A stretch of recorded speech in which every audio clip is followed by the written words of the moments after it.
तो previous lecture में हमने देखा कि वर्धमान पिपली का कैसे प्रयोग करते हैं, और जो भी हमारे डाउट थे वो भी क्लियर हो गए। और फिर हम देख रहे हैं त्रिफला रसायन के बारे में। तो त्रिफला रसायन का जो श्लोका है, जरनान्ते अभ्याम एकाम, यानी जो पूर्वकृत जो आहार है उसके पच जाने के बाद एक हरड़ लेंगे। ठीक है, जो आहार लिया था हमने वो पच गया, फिर हम एक हरड़ लेंगे, और भोजन करने से पूर्व 2 बहेड़ा लेंगे, बहेड़े के चूर्ण। ठीक है, और भोजन करने के बाद 4 आंवले का चूर्ण मधु और घी के साथ, ठीक है, सेवन करेंगे। तो ये लिख लो, ये मतलब शॉर्ट शॉर्ट फॉर्म में लिख लो, HBA 124 124 HBA, हरित की, विविध की और आमल की। HBA 124, चरक ने क्या बताया है? HBA 124। ठीक है, और फिर इसका श्लोका ये पूरा इंपॉर्टेंट है, जो जरनान्ते अभ्याम एकाम प्राग भुक्ताद द्वे विविध के, यानी प्राग भुक्त, जो भोजन करने से पूर्व, द्वे विविध के, भुक्तवा तू मधु सर्पीभ्याम, भुक्तवा तू मधु सर्पीभ्याम, यानी भोजन करने के बाद मधु सर्पी के साथ चतवारे अमलकानी च, यानी 4 अमल की लेंगे। ठीक है, तो ये त्रिफला रसायन हो गया अपना। त्रिफला रसायन में जो भेल ने बताया है, भेल भेल भेल का लिख लो, भेल जी ने क्या बताया? जरनान्ते विविध की। ठीक है, जरनान्ते विविध की वी, और इसमें क्या था? चरक में H, हरित की।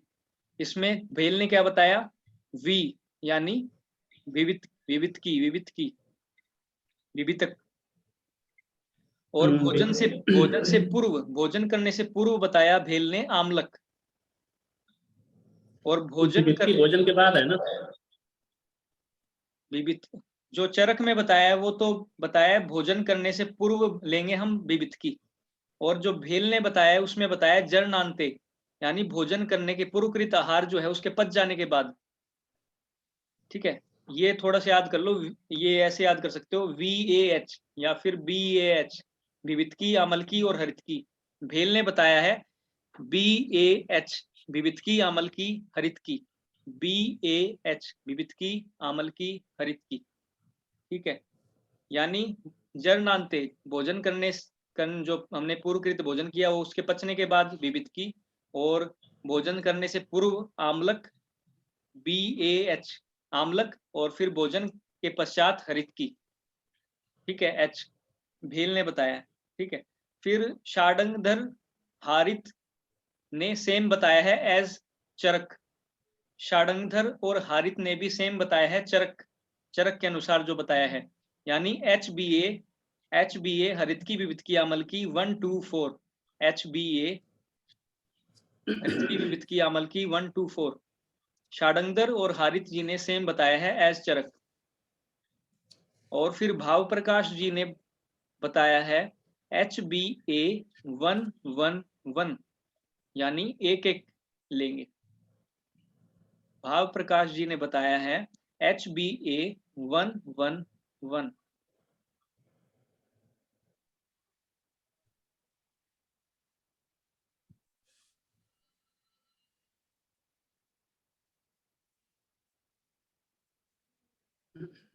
ठीक है, कोई डाउट? फिर बात की जाए इसमें नेक्स्ट त्रिफला रसायन, इसमें त्रिफला रसायन 4 देखेंगे। ठीक है, ये जो बीच वाले हैं इतना इतना इंपॉर्टेंट नहीं है। इसमें त्रिफला रसायन जो 4th नंबर दे रखा है, इसमें लोह का प्रयोग किया गया है।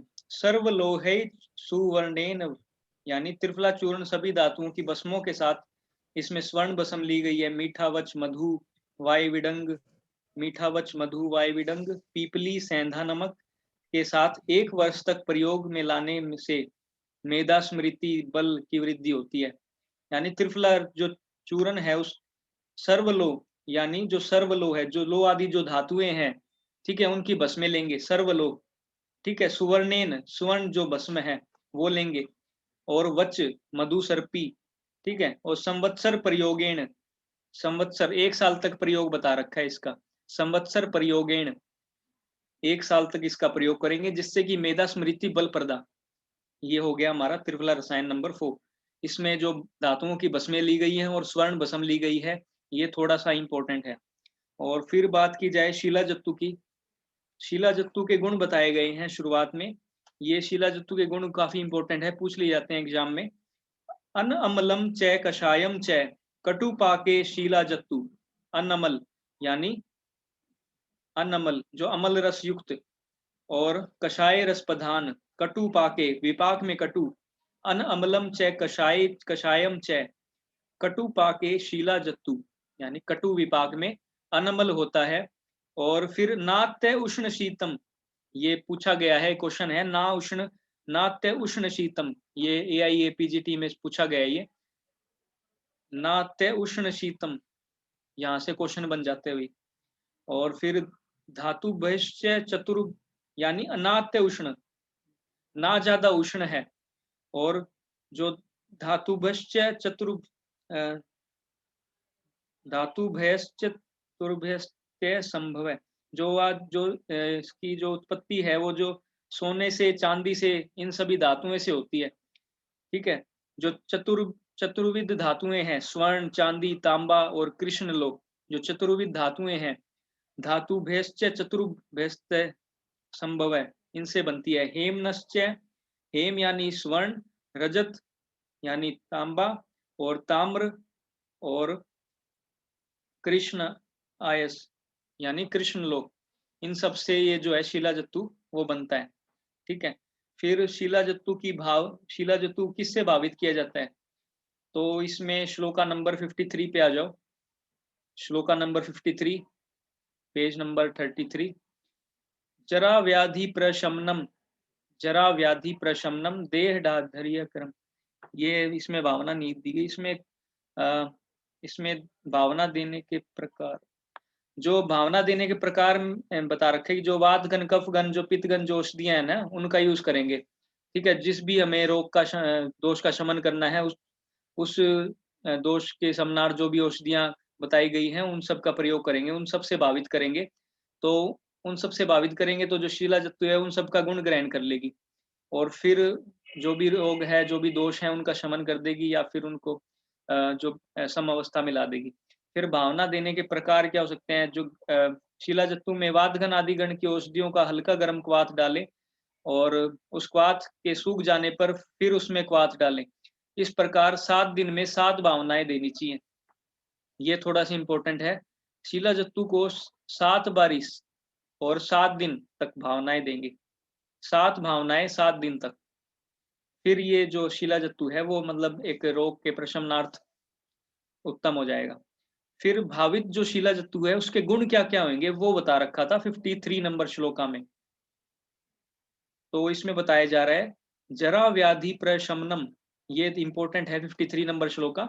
जरा व्याधि प्रशमनम देह ढर्य क्रम परम, देह को दृढ़ता प्रदान करता है। मेधा स्मृति करम, मेधा और स्मृति कर होता है। धन्यम शीर राशि तत्प्रयोजित, यानी शीर राशि, धान्य और शीर राशि में इसको दूध जो गोशीर, गोशीर शीरा आशी, जो शीर का अभ्यासी है, गोशीर का अभ्यासी है, उसको ही प्रयोग करना चाहिए। ठीक है, जो गाय का दूध पीता है उसको ही प्रयोग करना चाहिए। ठीक है, शीला जत्तु क्लियर इतना? फिर बात की जाए शीला जत्तु की प्रयोग विधि। ये शीला जत्तु की पहचान भी बता रखी है इसमें। शीला जत्तु की पहचान में जो अंगारे पे डालने पर शीला जत्तु धुआं नहीं छोड़ता, धुआं नहीं निकलता उससे। अंगारे पे डाला, धुआं नहीं निकला, तो वो शीला जत्तु है, वो शुद्ध है। और जो ऊपर की ओर लिंगाकार हो जाता है, जैसे सांप नहीं जलाते, वो जो पटाखे नहीं होते सांप वाला, वो ऐसे जला देते हैं, वो थोड़ा सा ऐसे लिंगाकार सा हो जाता है, ऐसे से हो जाता है। तो वैसे ही ये शीला जत्तु हो जाता है। और जैसे जल में डालने पर, जैसे जल में डाला अपना शीला जत्तु, तो वो तिनके के समान जाएगा जल के अंदर, और नीचे जाकर तंतु छोड़ता है, यानी जाल से छोड़ने लग जाएगा वो। ठीक है, जैसे जल में डाला अपनों ने। फिर जैसे अलगाई होती है, कोई भी तंतु होता है, जीव जो भी होता है, तो वो जैसे वो जैसे जाल से छोड़ने लग जाएगा। नीचे जाके फिर फैलने लगे, जैसे डिस्प्रिन हाँ पानी में डालते हैं। हाँ हाँ हाँ, वो फैलने लग जाएगा। और फिर शीला जत्तू की प्रयोग विधि बता रखी है, तो ये भी इम्पोर्टेंट है। तो अगर ये भी बल के अनुसार है, पर, मध्यम और अवर, 3 प्रकार से होता है, पर, मध्यम और अवर। पर में 7 सप्ताह तक, प्रवर जो है उसमें 7 सप्ताह तक और 1 पल की मात्रा में प्रयोग करते हैं। ये नेक्स्ट नंबर श्लोका में बता रखा है, एक प्रवर के लिए 1 पल मात्रा और 7 सप्ताह तक यूज करेंगे। ये आप थोड़ी सी टेबल बना लो इसकी। प्रवर के लिए कितनी मात्रा में, 1 पल, और कितने सप्ताह के लिए, 7 सप्ताह के लिए लेंगे। और मध्यम बल वाला जो है, मध्यम बल वाले को अर्ध पल की मात्रा में शिलाजत्तू देंगे, अर्ध पल। ठीक है। और कितने, 3 सप्ताह तक ये प्रोसीजर चलेगा मध्यम बल वाले के अंदर। और अवर जो है उसमें 1 कर्स की मात्रा में देंगे, और ये कितने सप्ताह तक चलेगा, 1 सप्ताह तक। ठीक है। क्या हुआ साहिल, शौक में तो नहीं है? और फिर ठीक है, इतना ओके, नोट डाउन, ठीक है, थोड़ा सा नोट डाउन कर लिया अगर बोरिंग सा हो रहा है। कर दिया कर दिया। हाँ, फिर मतलब टेबल बना के याद करोगे तो हो जाएगा। कल से थोड़ा सा टेबल आपको मतलब स्क्रीन शेयर करके दिखा दिया करेंगे, कोई दिक्कत वाली बात नहीं है। ठीक है। और इतना तो बना ही लेंगे। फिर शिलाजीत की उत्पत्ति और स्वरूप, जो हेम आदि जो सूर्य, हेम आदि जो धातुएं हैं वो सूर्य से तप्त होकर स्राव करती है। जो पहाड़ों पर जो है, जो धातुएं है ना, वहां से स्राव होता है। ठीक है। स्राव जो है फिर क्या करता है, जो वो स्राव जो है वो मृदु होता है। ठीक है। और चिकना सा होता है। ठीक है। कोमल मिट्टी के समान होता है। मृत मृत सनाक्षम। ठीक है। मृत सना, मिट्टी के समान होता है वो। ठीक है। कोमल मिट्टी के समान, लाक्षा के समान उसका रंग होता है। ठीक है। तो फिर वो जो धातु है मल का स्राव करती हैं, वो शिलाजत्तु कहलाता है। ठीक है। ये मतलब ये श्लोका थोड़ा सा है, 56 नंबर श्लोका। हे माध्या सूर्य संतप्ता स्रवंती गिरी धातुव। हे माध्या सूर्य संतप्ता स्रवंती गिरी धातुव, यानी हेम आदि जो धातुएं हैं सूर्य से संतप्त होकर स्रवंती, श्राव करती हैं, गिरी, पहाड़ों से, धातुओं का, जो गिरी धातु है, जो पहाड़ वाली जो धातुएं हैं। और जो जत्व आभम, ठीक है, लाक्षा के समान, लाक्षा के समान उसकी आभा होती है। और मृत सनाक्षम, कोमल मिट्टी के समान, मृदु मृत सना, ठीक है, कोमल मिट्टी के समान। ठीक है। ये थोड़ा सा श्लोका देख लेना। और फिर जो है 35 ने नंबर, पेज नंबर पर ये टेबल बता रखी है। ठीक है। ये थोड़ी सी टेबल देख लेते हैं आप। तो ये इसमें थोड़ी सी एडिशन करना पड़ेगा, थोड़ी चीजें ऐड करनी होगी, तो वो सब चीजें देख लो।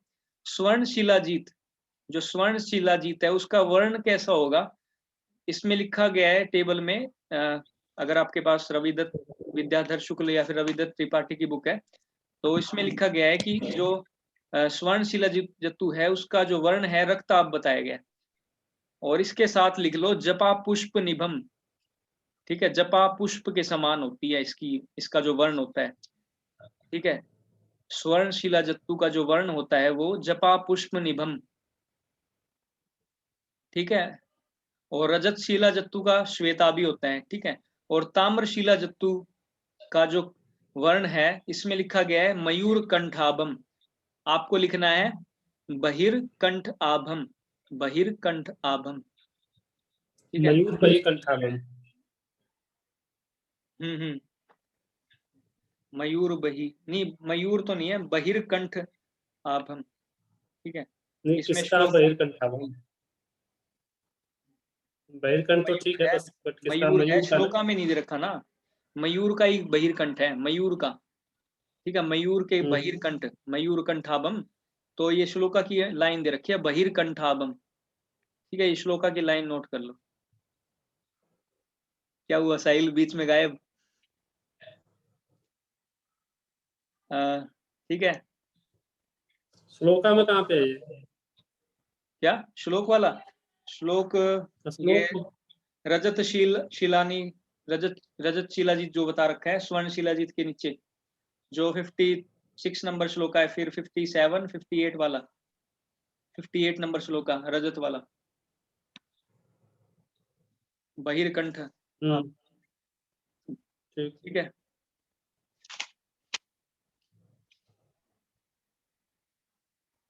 ठीक है, फिर रजत शिलाजित्तु हो गया, श्वेता ताम्र शिलाजित्तु, ताम्र शिलाजित्तु जो है वो मयूर कंठाभम। ठीक है, ताम्रस्य बहिर्कंठ, ठीक है, ताम्र शिलाजित्तु है वो मयूर कंठाभम होता है। और लो शिलाजित्तु गुगलू का आभासम, गुगलू, गुगलू जो है उसकी आभा वाला होता है लो शिलाजीत, गुगलू का आभासम, ये लिखा गया है इस श्लोका में, लो शिलाजित्तु में लिखा गया है गुगलू का आभासम। ठीक है, वर्ण ये नोट डाउन कर लिया। हमें श्लोका की लाइन जो है वो पता होनी चाहिए, एग्जाम में ये हिंदी से क्वेश्चन नहीं उठते, श्लोका की लाइन से क्वेश्चन उठ जाते हैं, तो प्लीज हिंदी पे ध्यान ना दे इतना। और फिर बात की जाए स्वर्ण का जो रस होएगा ना, स्वर्ण का रस, स्वर्ण शिला जत्तु का जो रस है वो मधुर तिक्त है, और जो रजत शिला जत्तु है उसका कटु है, और जो ताम्र शिला जत्तु है वो तिक्त है, और लो शिला जत्तु है वो है तिक्त और लवण। ठीक है, और फिर वीर्य की बात की जाए, वीर्य में ओनली एक उष्ण है, इसमें से ताम्र जो शिला जत्तु है वो एक उष्ण है। क्या हो गया? और विपाक की बात की जाए तो इसमें रजत जो शिला जत्तु है वो स्वादु है, एक ही जो शिला जत्तु है वो स्वादु है, जो कि रजत शिला जत्तु है, स्वादु मीन्स मधुर। ठीक है, और बाकी सब का जो विपाक है वो है कटु। तो ये मतलब याद करने में बिल्कुल आसानी रहेगी। वैसे स्वर्णशिला जत्तु मधुर तिक्त है, और बाकी ताम्रशिला जत्तु जो है वो तिक्त है, और लो शिला जत्तु में तिक्त के साथ एक और जोड़ना है लवण। ठीक है, और रजत रजत जो है रजत कटु होता है। ठीक है, और जो वीर्य है, वीर्य एक ही याद करना है, जिसमें जो ताम्र है वो उष्ण है। ठीक है, और फिर जो दोषों पे क्या प्रभाव रहेगा वो भी थोड़ा साथ में इस टेबल में लिख ले। स्वर्ण शिला जत्तु किसका शमन करेगा? वात पित्त, वात पित्त दोष का। और रजत शिला जत्तु कफ पित्त का। ठीक है, क्या हो गया साहिल?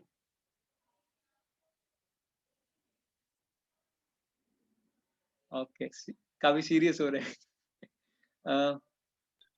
स्वर्ण शिला जत्तु वात पित्त का, रजत शिला जत्तु कफ पित्त, और ताम्र शिलाजीत कफ, कफ का शमन करेगा। और जो लो शिलाजीत है, लो शिलाजीत त्रिदोष, त्रिदोषों का शमन। ठीक है, लो शिलाजीत त्रिदोष, और ताम्र शिला जत्तु कफ का शमन करेगा। ठीक है, और रजत शिला जत्तु कफ पित्त का, और स्वर्ण शिला जत्तु वात पित्त का। तो नोट डाउन कर लिया होगा आपने? ओके। ओके, ये थोड़ा सा मतलब इस टेबल को थोड़ा सा ध्यान में रख ले अपने। ठीक है, जितनी बार रिवाइज करोगे, ठीक है, उतने बार एक क्वेश्चन क्लियर होगा। हाँ हाँ। और फिर बात की जाए, कौन सी शिला जत्तु सर्व कर्म कर होती है? सामान्यतः सभी प्रकार की जो शिला जत्तु होती है ना वो गोमूत्र जैसे गंध वाली होती है, और वे सभी तरह के विकारों को दूर करने वाली होती है। पर रसायन की दृष्टि से जो लो शिला जत्तु है ना, यानी जो लो शिला जत्तु है, हमने देखा कि त्रिदोष शमन करती है, तो लो शिला जत्तु जो है वो सर्वोत्तम है। और ये इसकी जो श्लोका की 60 नंबर श्लोका की जो फर्स्ट लाइन है वो इंपॉर्टेंट है, गोमूत्र गंधय सर्वे सर्व कर्मशु योगिका। गोमूत्र गंधय, गोमूत्र की गंध के समान, और सर्वे सर्व कर्मशु, गोमूत्र की गंध के समान जो शिला जत्तु है वो सर्व कर्म करने वाली होती है, सर्व कर्मशु योगिका। ठीक है, सर्व विकार दूर करने वाली होती है। तो ये थोड़ा सा इंपॉर्टेंट लाइन है इसकी। और फिर शिला जत्तु सेवन में अपथ्य, शिला जत्तु सेवन में अपथ्य क्या क्या रहेगा? इसमें श्लोका की लाइन देखिए, श्लोका नंबर 62 की, विदाहिनी गुरुणी च, शीला जत्तु प्रयोगेशु विदाहिनी गुरुणी च, ठीक है, ए प्रयोग में लानी चाहिए। विदाही जो चीजें हैं उन सबको छोड़ देना चाहिए। विदाहिनी गुरुणी च, ये इंपॉर्टेंट लाइन है, विदाहिनी गुरुणी च। और वर्जयेत सर्वकालम तू, वर्जयेत सर्वकालम तू कुलथान परिवर्जयेत, कुलथ जो दाल होती है, कुलथ का प्रयोग सदा ही छोड़ देना चाहिए। ये इंपॉर्टेंट लाइन है इसकी, इससे क्वेश्चन बन जाते हैं।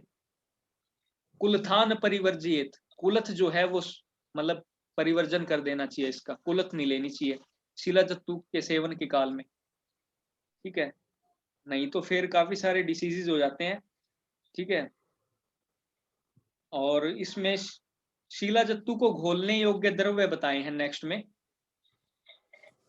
पयांसी तकराणी रसा, यानी पय दूध, तक्र रस यानी मांस रस, सयुष युष तोय यानी जल, और समुत्रा यानी गोमूत्र, विविधा कषाया यानी अनेक प्रकार के कषाय। इस श्लोका की लाइन है, पयांसी तकराणी, पेय यानी दूध, तकराणी यानी तक्र, रस मतलब कि मांस रस। ये इंपॉर्टेंट है, कौन से द्रव्य जो है वो शीला जत्तु को घोलने योग्य होते हैं। पेय दूध, तक्र, मांस रस, युष जल, गोमूत्र, युष जल गोमूत्र, ठीक है, ये इंपॉर्टेंट है। फिर नेक्स्ट बात की जाए, शीला जत्तु सर्व रोगनाशक क्यों कही गई है, तो इसके बारे में बताया जा रहा है। न सो अस्ति रोगो भुवि, न सो अस्ति रोगो भुवि, यानी धरती पर कोई ऐसा रोग नहीं हुआ साध्य रूप, धरती पर कोई ऐसा साध्य रोग नहीं हुआ जो शीला हव्यम यम न जयेत परसह, शीला हव्यम यम न जयेत परसह, यानी शीला ऐसा धरती पर कोई ऐसा साध्य रोग नहीं हुआ जो शीला जत्तू से ठीक ना हुआ हो, ठीक ना हो सके। ये लाइन इंपॉर्टेंट है, साहिल की आंखों में नींद दिखती हुई ये लाइन इंपॉर्टेंट है, इस लाइन से मतलब क्वेश्चन उठ जाते हैं। न सो अस्ति रोगो भुवि, साध्य रूप डैश करके बोल देंगे, यम न जयेत परसह, डैश करके लिख देंगे क्वेश्चन में, न सो अस्ति रोगो भुवि। तो ये इंपॉर्टेंट लाइन है, शीला हयम करना है। शीला हव्यम, शीला जीत। तो ये अध्याय हमारा यहीं पे कंप्लीट होता है। मेरे को लग रहा है साहिल को देखते हुए ओ भाई माइक ऑन करें माइक ऑन कर दो सर, क्या बात, क्या हो गया? नहीं सर, आप क्या कहते हैं, मिठा क्या? नींद नहीं आ रही अभी, नींद का समय थोड़ी है। नहीं आंखों से लग पढ़ने रहा में बहुत ज्यादा नींद, नहीं आंखों से पढ़ने में लग रहा बहुत था ज्यादा सर नींद है आपकी चलो कोई नहीं, आज ज्यादा नहीं पढ़ेंगे आज का अध्याय यहीं पे आपके समाप्त लिए कर। इतना ही। तो जितना भी पढ़ा है इतना समझ में आया ना? हमने पहले वर्धमान पिपली पढ़ी जो कि प्रीवियस लेक्चर में पढ़ी थी, ठीक है, और फिर हमने जो है त्रिफला रसायन पढ़ा, ठीक है। त्रिफला रसायन में हमने पढ़ा HBA124, HBA हरितकी विवितकी अम्ल की 124, ठीक है। फिर हमने शीला जत्तु के गुण पढ़े, उसमें हाँ षाडंगधर भेल ने बताया BH, वाह BH बताया ना, भेल BAH, हाँ विवितकी, आमल की और हरित की, यानी जीर्ण जरनांते और भुक्त, भोजन से पूर्व और भोजन के पश्चात, ठीक है। ये तीन चीजें याद कर लो, भोजन जो पूर्वकृत भोजन किया है उसके पचने के बाद, ठीक है, और जरनांते यानी जरण होने के बाद, और भोजन से पूर्व, ठीक है, और भोजन के बाद। भेल ने बताया VAH विवितकी, आमल की और हरित की, और बाकी षाडंगधर और हारित ने सेम बताया है शरक चरक के अनुसार। और फिर किसने बताया? भाव प्रकाश ने सेम सीरीज बताई है HBA, पर रेशियो अलग अलग बताया है 1-1-1, ठीक है। और फिर शीला जत्तु के बारे में बताया है, शीला जत्तु के गुण बताए हैं, नैत्य उष्णम, ये थोड़ा सा इंपॉर्टेंट था। और इसमें जरा व्याधि परशमनम, ठीक है। और फिर इसमें मेनली तो यही है, स्वर्णशिला जत्तु, रजतशिला जत्तु, ताम्रशिला जत्तु, और जो कृष्ण लो है, कृष्ण लो जो शिला जत्तु है वो बहुत ही इंपॉर्टेंट है, ठीक है। और इसकी जो ये टेबल है ये तो अपने माइंड में घुसा ही लो, श्लोका जाए चाहे ना जाए, ये टेबल घुस जानी चाहिए दिमाग में, ठीक है। हाँ, फिर हम क्वेश्चनिंग करेंगे ना, क्वेश्चनिंग करने से और भी क्लियर होता जाएगा, ठीक है। और फिर शीला जत्तु की मात्रा, शीला जत्तु की मात्रा भी हमने बताई, बहुत ही इंपॉर्टेंट है, शीला जत्तु की मात्रा इंपॉर्टेंट है, वो भी बल के अनुसार है, प्रवर, मध्यम और अवर, ठीक है। प्रवर, 1 मध्यम, हाफ एंड 1, हाँ तो प्रजापति जी आप बताइए। बल 1 हाफ एंड 1, 1 हाफ, 1 प्रवर में 1 पल, ठीक है, मध्यम में अर्धपल, हाफ और अवर और में 1 कर्ष। 1 कर 1 हाँ, हाफ एंड कर्ष, 1, कर्ष मत भूल जाना, कर्स कभी क्वेश्चन में आ जाए 1 पल, आप लिख दो 1 पल, हर क्वेश्चन में हो भाई, नहीं 1 कर्ष का भी ऑप्शन नहीं हो, नहीं, 1 जब पल का। जब उत्तम के लिए 1 पल और मध्यम के लिए आधा हो गया, तो 1 पल तो हीन के लिए कभी हो ही नहीं सकता, कुछ और ही होगा यूनिट। तो वही, 48 ग्राम और 12 ग्राम। और एक सप्ताह भी बताएं, इसमें कितने सप्ताह तक, साहिल कितने सप्ताह तक, प्रवर, मध्यम और अवर कितने सप्ताह तक? प्रवर में 7 सप्ताह तक, और मध्यम में 3 सप्ताह तक, और जो अवर है उसमें 1 सप्ताह तक, ठीक है।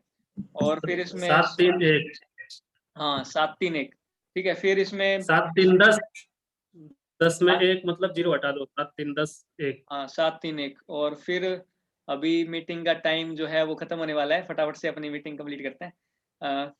फिर इसमें वर्ण, वर्ण पढ़ा था अपनों ने, जब स्वर्ण का जपा पुष्प, रजत का, रजत का, रजत का वर्ण श्वेत, और फिर ताम्रशिला जत्तु का श्वेत बहिर्कंठ, व्हाइट, हाँ बहिर्कंठ मयूर आभम, बहिर्कंठ, बहिर्कंठ आभम, और वीर्य लो का गुगलू का आभास, लो का गुगलू का आभास, लो शिला जत्तु गुगलू, गुगलू की आभा वाला, ठीक है।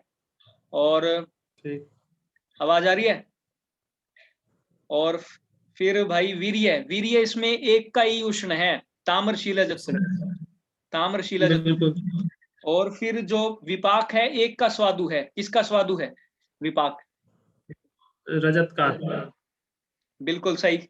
और फिर दोष, वात पित्त कफ पित्त कफ फिर दोष, वात पित्त कफ पित्त कफ फिर दोष, ठीक है। VKKT, VKKT, वात पित्त कफ पित्त कफ फिर दोष, वात पित्त कफ पित्त, ये सुरतालो, सुरतालो, सुरताल, सुरताल, स्वर्ण रजत ताम्र लो, सुरताल, ये तो अभी बनाया जस्ट, सुरताल, वात बिल्कुल पित्त कफ पित्त, सुरताल के साथ चलेंगे। हाँ सुरताल के साथ चलेंगे तो भाई कामयाब हो जाएंगे, ठीक है। तो बाकी कुछ नहीं, विदाहिनी कुलथार वर्जित शिला जत्तु में, और कुछ नहीं। गोमूत्र के समान जो है वो कृष्ण लो है, वो सबसे इंपॉर्टेंट है, श्रेष्ठ रहता है कृष्ण लो सबसे ज्यादा। तो ये हमने शॉर्ट रिवीजन कर ली बिल्कुल 5 मिनट में, और आज का लेक्चर यहीं समाप्त करते हैं। Okay, thank you sir, okay जी, कल थैंक यू।